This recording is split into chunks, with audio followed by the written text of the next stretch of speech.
Welcome to CosmoFactory, a podcast by Cosmoprof Worldwide Bologna, where we explore the entire cosmetics, personal care, and fragrance industry supply chain. I'm your host, Deanna Utrusky, and here at CosmoFactory, we look beyond the trends to discover the ideas, initiatives, and innovations that are truly advancing beauty. Let's get started. This episode is about retail buyers and beauty brands. It's about market readiness, about pricing and profitability. It's about choosing the best distribution channels. And it's about what brands need to do to support buyers and succeed in our industry's competitive retail marketplace. My guest on this episode of the CosmoFactory podcast is Adrienne Kramer, CEO and founder of ProBeauty Partners. Welcome, Adrienne. Hi, Deanna. Nice to speak with you. Yeah, no, I'm so glad you could be here.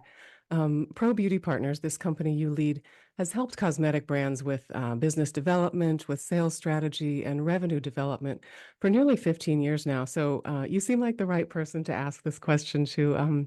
Once a new brand has created a product line, is there like a standard checklist of things that need to happen next? That's a great question. There are probably a number of things that most founders don't realize are the big next steps to be able to commercialize their business. We meet a lot of founders who've created wonderful brands. They have a great point of difference or a unique ingredient story or something like that. And ultimately, what happens is they don't know the next steps. What they need to be able to do is take a look at all the different elements they'll need to commercialize, from scaling up to finding the right warehouse. What do they need from a standpoint of banking and legal information, all the way to determining what is going to be the right channel of distribution for them. So we help them with all those things just to help them even know what questions to ask. And I think that's the Yes. right thing to start with. Awesome. And you mentioned choosing a distribution channel there. How can a brand be sure they're focused on the correct distribution channel? What's that process of figuring it out like? Well, there's a couple of things that they need to do. The first is going to be they have to look at their profitability before they start. Most brands don't do that. They come to us with a product and they say, okay, the cost of goods is roughly $4. And we'll say, okay, that's not a bad cost of goods. That'll recommend that you have a certain retail price point of X, and that's going to put you in a certain distribution channel.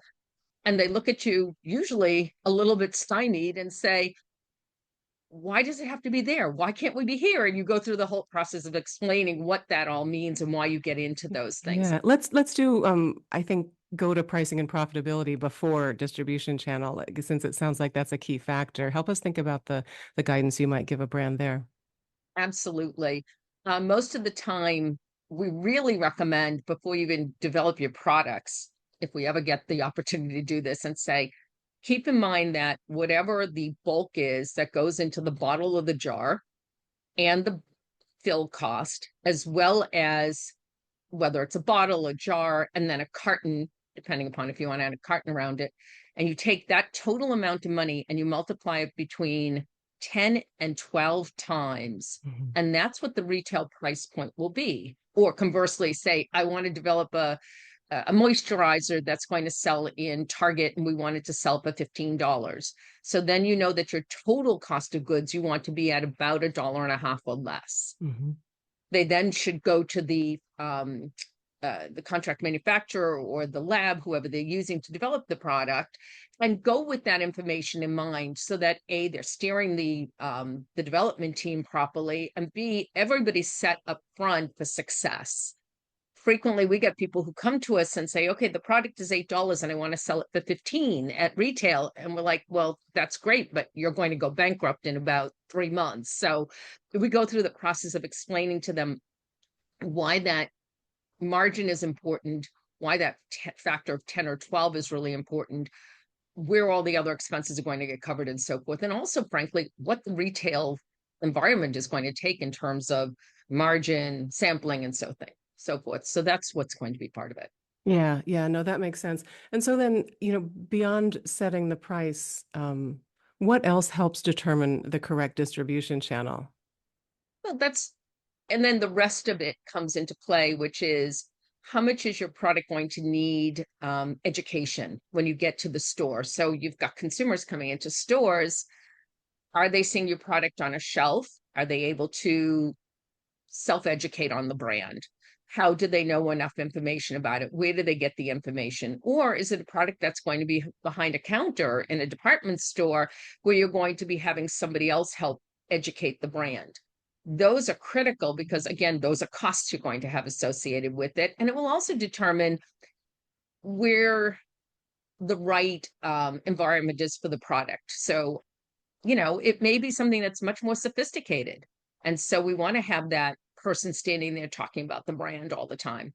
We Mhm. might then go to a department store, conversely, or a beauty chain, such as Blue Mercury or Douglas or somebody. Mhm. Um, but on the other hand, it may be something that's so easy to understand that it may be fine on a retail shelf and you don't need to have all of that extra. So some of those things will come into play as well.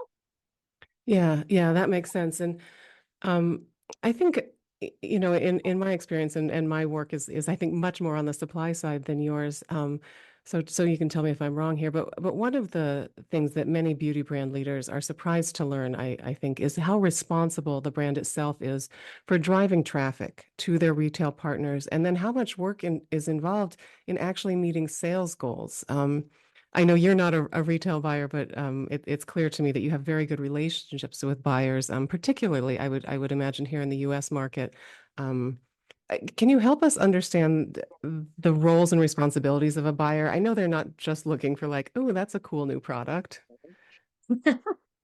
That's a great way to phrase it. Although in many ways they are. I'm Uh-huh. very fortunate. I have great relationships with some buyers throughout the world, not even just in the US. And occasionally I get to walk a trade show with them and hear what they're looking for. And it is Mhm. so much fun as well as a real treat to be able to hear what they want and what they're looking for at any given time. So that's a that's just really fun to hear. And I wish everybody had the opportunity to see what they, through their eyes. Yeah, no, that does sound Um, like a fun way to approach a show. oh, it's so much fun. I'm not trying to plug, but I am going to CosmoProf Miami, and I know I'm going to have a few minutes with one of the buyers, and I just can't wait to see what's there. So it's going to be a lot Yeah. of fun. On the other topic, though, back to what you're saying, the buyers really do expect the brands now to do the bulk of the work. And that is everything from a traditional product sitting on a shelf in a, self-service, self-selection retailer to even in the department stores where you have to pay for the beauty advisors and spiff the staff behind the counters and so forth. And if you're an online brand and the retailer has the opportunity to provide you with an advertising package or something like that, they expect you to take advantage of it to drive the traffic to your product on there. Their their estimation is they're giving you the opportunity to have the real estate, and then they expect you to do everything with it. So Hmm. that's really Hmm. what it's like now. And it's very hard on a lot of the brands. I don't envy them in that sense because it's really hard and you have to know what works for the customer in each retailer. Hmm. So, what's going to drive them, what's going to be of interest, what are the keywords or things that a customer is looking for, and you just have to keep working at it Yeah, and till and you find that one. I'd love to hear your thoughts on how a brand might actually drive traffic. I'm guessing you can't just, send out one social post saying like, "Hey, we're at XYZ retailer," and the people flood in. Could you please share that with my clients? Honest to goodness. It is a constant thing you must do. I understand the battle between selling product on your own website, which has a higher margin, than driving traffic to a retailer. Hmm. That could be a podcast on its own. You do need to, through social media, make your consumers aware that your product is now available at these retailers. And you should continue to pepper that in periodically as a reminder. It's not even just that it's a reminder that, oh, I'm on Nordstrom or I'm on Macy's, as much as it is, oh, look for us in these retailers. And by the way, because we're on these retailers, it means that we're credible. It actually is an endorsement of the brand by being available there. So they really do want to provide ongoing content through social media, advertising, whatever they can use, PR, whatever it may be, to help really support the brand. It just elevates the brand that retailers have decided you're that good. It's not just on your own website. Yeah, yeah, no, that's helpful to understand. And I want to think a little bit more about buyers' responsibilities. As I understand it, they have like revenue goals that they are responsible to meet, to the people they report to. How does that translate into how they select brands or partner with brands? It is an amazing thing to see that a buyer can make that decision um, based upon so many opportunities. They get, countless brands sent to them daily, and they have to decide between, 25 brands. They're going to select one. And that one is what they need to drive them to their goals. They will look at what they think their customer likes. Sure. And they do really know their customer. I'm actually amazed that the buyers understand what their customer is looking for. They do get requests. Nowadays, they'll get all sorts of keywords put into their search engines on their websites, and they'll know that all of a sudden somebody is looking for K beauty at the $50 point, price range versus some kind of bakuchiol ingredient story and something else. And so they see what's being asked by their customers. So they do have an understanding of that, probably much more deeply than we realize. Then the question is, they look at it and decide how much volume they think they can do, whether they'll be able to meet their goals, and then determine whether it's going to go on the shelf in the store, whether it's going to go on their website as owned inventory, or whether they'll be giving the brand an opportunity to join the marketplace that they may have, which is now a third division of most companies. Mm-hmm. And if you're successful on the marketplace, then you can transition as a mutual choice by both the brand and the buyer, whether you want to go into store and owned inventory or not. Those are, choices that everybody gets to make if you're successful. If you're not successful, then you don't have a choice. Right. You're not going to get it. But, and the retail buyers, though, I will say, are much more giving than they used to be in terms of test. I give them a lot of props because they'll say, look, don't go into all 60 locations of a chain. Let's start with 10 or 6, and let's see what we need to do to tweak the brand with the presence, with the communication, and then, or displays or more spiffs or whatever it may be. And then we can go and see what we need to do to expand further. Mm-hmm. If you get to a certain point and the brand has continued to make changes and try things and it's not successful with that customer, it usually is about a year before they'll really talk about discontinuing. But they do give you a fair amount of time to make it work. It's not the old days of you said, oh, you've got 90 days and you're out. That's Yeah. not the case at all. If they're going to spend the time and take you in, they really want you to succeed. Yeah, of course. No, So, that makes great sense. I appreciate you yeah. sharing all that. Um, can you say something about the data or evidence that a brand should really be ready to share with a buyer who's interested in them? Well, a lot of the brands, when they're new, don't have as much data as we'd like them to have. And it's also hard to get a lot of data from, it used to be years ago, you had public data with IRI and Nielsen, and it was really easy to track all of that. Now it's much more difficult. But what buyers are looking for, there are some buyers who will actually be willing to pioneer a line, be the first in the market. You've never had anything there, and they're willing to put you up as their new special kind of gem. Other retailers are not interested in doing that. They want something that they know is going to have at least some kind of a jump start. Mhm. So that's already part of the decision making that's going to go on and what you need to come with. Yeah, I guess You I'm should curious, know. are there details like, repeat purchase numbers or, sort of specific facts that they could put in front of a buyer, or is that not as relevant as I'm imagining? There is, in some cases, from their own website, that information can be meaningful. And so that definitely can be there. You should also discuss your social media, show your engagement with it so that whether people are really excited about a brand or not. We just placed a brand in a wonderful retailer and they have a very small social media in terms of number of followers. I mean, it used to be you had to have 10,000 or 15,000 followers and so forth. At the end of the day, they have a very small following, but the engagement is so high. They understand, and their repeat purchase is so high. People said, okay, it doesn't have to be the broadest base of customer, but it has to be a really successful base that's committed to the brand. And so they were like, yeah, we want that brand of all the brands that were presented. So that is something, you have to have the right mix of the things. So to what you're asking, yes, repeat purchase is certainly important. And just showing that you are supportive of your customer as well. And you also have to have a road map or a path to additional SKUs and newness. Buyers want to see that. And buyers will want to see that you're willing to really spend the time, not just money, but time, and invest in the retail partnership. They want to, you're going to sample with them. They're going to want to know that you're going to be able to participate in their programs and events, and that maybe you can do in-store events. But all of the pieces combined will create the excitement for the buyer.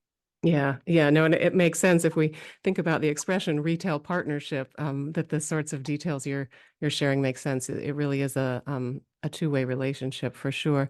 Now, many of the brand founders listening to CosmoFactory will exhibit at trade fairs. You had mentioned Cosmoprof in Miami, of course, also Cosmoprof Worldwide Bologna, and the founders will show up as exhibitors.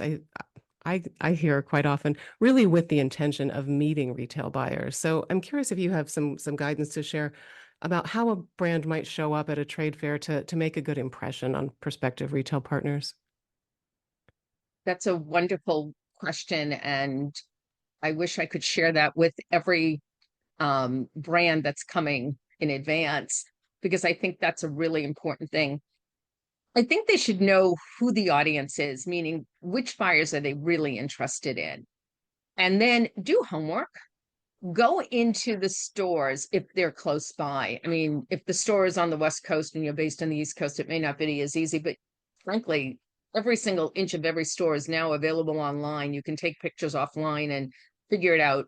And then, with the beauty of AI today, create your product in a set in their store. So that way, if the Macy's buyer is coming up and you've got a picture of the inside of Macy's in Herald Square and how your product would look, you can say, look, this is what we see. This is how we want to do it. This is what we'd like to see. And the buyer may look at first and be a little surprised. And then all of a sudden they're going to realize you've thought through what it's going to take. You should also have your homework on what it would take to do business with that retailer. Know what their margins are going to be. Know whether you need sampling, whether you need to put in your own beauty advisors, or if you're going to spit theirs. Know about their sampling programs. Really do as much research as you can in advance so that they know you have a plan for success, not just, I've always wanted to be in Macy's. And that's great, but that's not what's going to make it work for the brand to sell. So we want to make sure that everybody is well put together in terms of thinking about it. And I would do that for 10 different retailers. If you want 10 department stores, put the 10 department stores together and have that ready at hand. And it can be in your phone. It can be on a piece of paper. It can be anywhere. We have so many vehicles today of how we can do this. It's amazing. So I would absolutely have those things available. Yeah, no, I think that's excellent advice. And I'm particularly curious then if there's anything that's different about like a first buyer meeting on the trade show floor like that, and or a buyer meeting in the office. Do brands approach these sort of conversations differently? I'm going to say they shouldn't. And it's a very funny thing. Every touch point you have with a buyer should have the same level of interest, answers, discussion points. Know your brand, know where it's successful, know where it might not fit. Sometimes you have a vision of how the brand has a vision of how it may fit in the store. And the buyer may say, well, what about this? Or what about that? Give them something else to work with. Try to figure out a way that you can answer the question and work with them, because they're not asking a question unless they're interested. Yeah. They don't waste their own time. They've got too many things to do, and that's not a knock on them. Their job is really hard. Yes. People don't realize it, and it's hard to sit there and say no to the brand founder. It is horrible for them. They all have a conscience, they all have a heart, they all have everything, and people don't realize the last thing they want to do is say no to somebody. It's, you don't want to look somebody in the face and say no. It's terrible.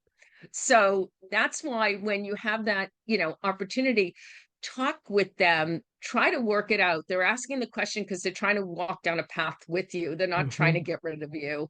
And it's great to see that. So just be willing to be creative, be willing to change your opinion, to kind of move off what you saw in your mind as the way to do it, and think that there may be at least 3 or 5 more options. But the fact is, there are options. How Yeah. nice. Yeah. Yeah. No, that sounds like excellent advice. I appreciate hearing that. Do you have any thoughts on putting together a pitch deck? You mentioned, using AI perhaps to show your product in a store where you're not retailing already. But are there other sorts of maybe key pages a brand might want to include in a buyer pitch deck? There are going to be about 8 to 10 pages total in a buyer pitch deck, and they should not be longer because the buyer, think about how many they see, and they just can't get through it all. Yeah. And you want it to be the most salient points right up front. You want to say that the brand was created with one page. You want to talk about its points of difference on page 2. You want that right up front. You want to show them what the current line of products are with retail prices, and you want to show what additional products you have available coming down the pipe. They don't have to be today, but perhaps in the next 12 to 24 months. Okay. And then you want to have all of your detailed information available. It doesn't have to be in the pitch deck, but it should be on another piece of paper available, which includes everything from UPC codes and retail price points and size of products and everything else. Have what we call a master spec list available, so that way you're already ready to go. Sometimes it takes buyers 3, 6, 9 months, and you have to be really patient. And other times the buyer will say, okay, can you send me this back in 48 hours? Right. And we're always like going, oh God, it's like, but that means you're going to be in the store really fast. So be ready. So you always have to be ready is what I'm saying in that part. And then as far as anything else, do explain a little bit about yourself as a founder, why you're relevant, or what was that light bulb moment, as they say, that got you into this brand and why you needed to do it and what made the difference. And also talk a little bit about yourself. They want to know you. Right. It's one of the coolest things. You don't have to be the face of the brand on your social media, but they want to know who you are, where you came from, sometimes whether you have children and grandchildren, sometimes whether you're a dog lover. I mean, it's funny how these things come together, but there's a personality and a relationship, which is what I really relished about this business all these years. So that's something special. Yeah, no, I love that. We do enjoy knowing about the people we're working so closely with. So that makes very good sense. Adrienne, I have to say, it was so kind of you to share all this very useful information. I thank you for joining me today on the CosmoFactory podcast. Well, it's been a real pleasure. Thank you so much for having me. Thank you so much for listening. If you find the CosmoFactory podcast useful, please take a moment to leave us a 5-star review and share your thoughts so even more cosmetic industry professionals can discover the CosmoFactory. I'm Deanna Utrusky.